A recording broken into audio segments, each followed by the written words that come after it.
কাশিমপুর কারাগার থেকে 3টা কয়েদি সিকিউরিটির জুতা থেকে চাবি বের করে নেয়। বন্ধু তুই কিভাবে জানলি সিকিউরিটির জুতার মধ্যে চাবি আছে? এ বন্ধু আমি প্রতিদিন গার্ডকে ফলো করতাম, ও তালা মেরে চাবিটা জুতার মধ্যে লুকায়ে রাখতো।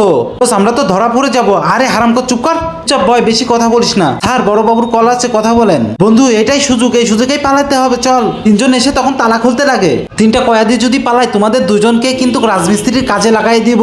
না না স্যার, সিকিউরিটি অনেক টাইট আছে, আর আমি থাকতে কখনো পালাতে পারবে না। তো চাবির মধ্যে কোনটা বা তালার চাবি বুঝতেই পারছি না, মাথা পাগল হয়ে গেল। এর উপর নজর রাখো, ঠিক আছে স্যার? এই তো পেয়ে গেছি চাবি। আরে এদিকেই তো আসতেছে। আরে চাবি তো পুলিশের পান নিচ্ছে, এখন চাবিটা তুলবো কিভাবে? এখন কি হবে দাঁড়া দেখছি। স্যার চলেন চা খাই। কাপ চা ভিতর দেন, চা না ডান্ডা পিটা করবো। তুমি যে চা নিয়ে আসো আমি দেখছি এদের।